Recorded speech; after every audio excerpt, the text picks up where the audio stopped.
Welcome once again to Lehto's Law. Here's Steve Lehto. I'm the youngest of 6 brothers. There were 6 boys in our family, no girls. I'm the youngest of 6. Say it with me. Your poor mother. Okay. Looking back on it now, though, I can tell you that she did a lot of things, I think, above and beyond what many people would expect a mother of 6 rambunctious boys to do. And among other things, she would take us camping. So there were times when the whole family would go on vacation, mother, father, 6 boys. But there were a couple occasions where my dad couldn't go. And my mom said, that's okay, guys, I'll take you. And my mom would take us camping. And so we went camping. And I actually have these fond memories. For those of you from the Upper Peninsula of Michigan, you'll know what I'm talking about. Twin Lakes, not far from Toivola, outside of Winona, around the corner from Tri-Mountain. We camped at Twin Lakes. And I remember camping at Twin Lakes, my mom firing up the old propane stove and making us spam. Spam. Now, spam has a really strange reputation in America these days for a variety of reasons, not the least of which is the word spam has taken on a secondary meaning in the world of the internet. But spam is something I associate with those camping memories because my mom could open up a can of spam and we'd have that for breakfast in various forms. And I think probably also for lunch. And I think we'd knock off a couple cans of spam each trip we went on. And I didn't mind spam because we didn't have it that often. But I know some people who had it more often than that don't really care for this stuff. And so first we're going to talk about spam. And I'm talking about the real stuff, not the internet stuff. The USDA has issued a public warning about spam. Okay, now I've complained about spam before, but never the food. So Coral Beach and the news desk wrote this. The USDA's Food Safety and Inspection Services issued a public warning regarding spam. That's a meat product produced by Hormel Foods Corp. Services, LLC. The implicated spam was underprocessed, which they say can lead to contamination. There's concern that consumers may have the product in their homes, but they have not recalled the spam because it is believed that all of the spam that was shipped was sold or taken off the shelves. Therefore, a recall in that sense couldn't be done, I guess. But the implicated product was produced on August 17th, one day. It has a best buy date of August 2026. Yes, this stuff has a shelf life of 3 years. The lot code for the product is A08173 and is printed on the bottom of the cans. The product bears establishment number, established 199, inside the USDA mark of inspection. I'm not sure what that means. I doubt that this has been in the process of being made since the year 199. The spam involved in this alert was shipped to retail locations in Texas of HEB. No other retailers are involved in this alert. So if you bought spam from someplace else, you're good, at least as good as you can be if you bought spam. The problem was discovered when the firm reported they had inadvertently shipped product that may not have been adequately processed to reach commercial sterility. So as you can imagine, spam is one of those things that I believe is cooked before it is processed and cured and packed. I could be using those verbs in the wrong order, but you know what I'm talking about. So that once it's packed, it's been cooked. Now, you might cook it again at your end to do what you can about the flavor, but it's still been cooked. But they're saying that it may not have been processed properly prior to that. So this batch of spam might not be good. Now, there have been no confirmed reports of adverse reactions due to consumption of this batch of spam.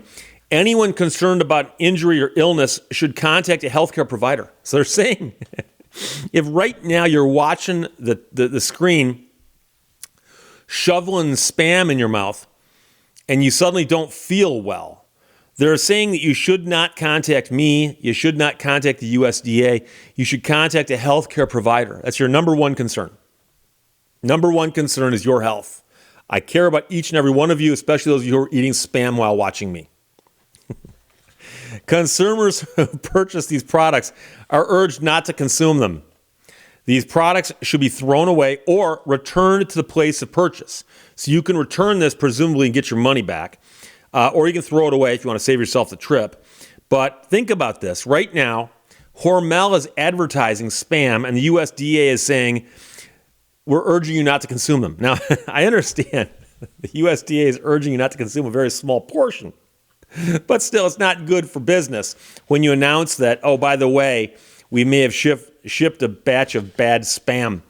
And so, in case you're curious, and I did some research on this, and some of this I had in the back of my foggy memory, but spam, of course, for those who don't know, it's a canned meat. It's a canned meat. And I was always told that it stood for spiced ham. Somebody come up with the idea of calling this food spiced ham, shorten it to spam. Now, if you go to the internet and look these things up, it says that's one possibility. The other possibility is that it's made out of two different primary meats, shoulder of pork and ham. And they're saying it could be that spam stands for shoulder of pork and ham, SPAM, which would make it an acronym, which might make sense also because, in fact, it does include the shoulder of pork. And I guess that where spam came from was that somebody at Hormel said, is there something we can do with all this shoulder of pork we've got laying around? Could we dress it up or repackage it or market it in some way? And so they came up with the idea of spam. Now, since they came up with this a long time ago, spam has gotten its way into our culture. I believe that it became quite ubiquitous around the world, including in Europe after World War II. It also wound up in Hawaii, and there are a lot of recipes apparently out of Hawaii where it just says, do this, this, this, and by the way, include some spam.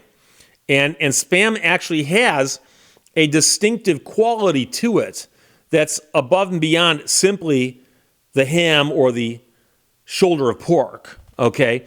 And again, I don't want to get too heavily into this, but I found it interesting.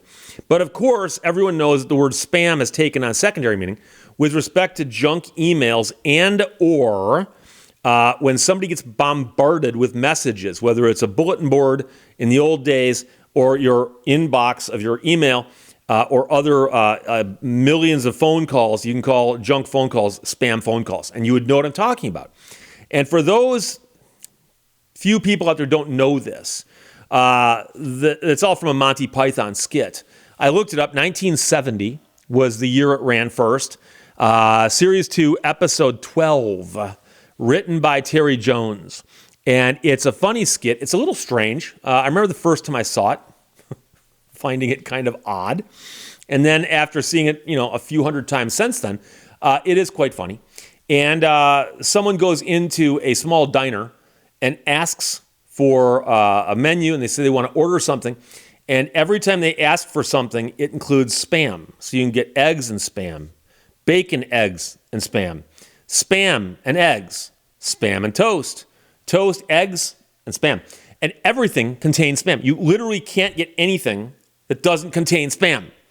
And the skit ends in a nonsensical way with some Vikings suddenly appearing and singing just spam, spam, spam, spam. And it overwhelms the entire thing, is these people just singing about spam. And somebody early on in the earliest days of the internet, back when they're first constructing the tubes and wires that make it, somebody saw a bulletin board, I believe, being overwhelmed by junk messages that were being posted by bots of some sort, and likened it to the spam that was appearing in that skit, first on the menu, and then in the conversation, and then in the singing at the end. And the spam just keeps coming. And finally the skit ends by they go to another skit, okay? So if you've never seen it, you can go to YouTube and type in Monty Python spam, and you'll find it. But I'm assuming most of you have seen it. But it's just kind of funny how that's happened. And then, of course, the big question is, if you were Hormel, you're the company that markets spam, and this comedy troupe from England creates a skit about spam, and at first you're going, okay, this is 1970. How long could this possibly haunt us? And here we are, I don't know, 53 years later, and we're talking about it as if it was yesterday. And of course, that's because this thing has a life of its own. And so, of course, Monty Python then did a bunch of other things, including some of the guys put together the musical Spam-A-Lot. And Spam keeps getting recycled that way. And apparently, and I'm going to summarize this quite a bit, apparently Hormel was not too crazy at first about it. And then they, I guess, decided to roll with it and say, you know something, people seem to be enjoying it. Who cares? And it's not really making fun of Spam. It's not anymore. It was at one point. And I saw some people writing on the internet saying, yes, that's because of the fact that there were people back in the 1970s and the late 60s who were, in fact, sick of Spam. Okay? But that was a long time ago. But now that Spam has got this new meaning, and we all recognize it's coming from the Monty Python skit, Hormel has finally decided that, you know something, we're cool with it. We're cool with it. So they've actually done a few things, tongue-in-cheek, pointing out that, yes, they make the canned meat that was the word that became now to have all this extra meaning in the age of the internet. So there you go. But again, Kevin sent me a note about this, said, Steve, check it out. The USDA issuing a public warning about Spam, which normally, without thinking about the food, you go, what? But there you go. Coral Beach wrote it. Questions or comments, put them below. Let's talk to you later. Bye-bye. Thank you for watching Lehto's Law. Life begins at the end of your comfort zone.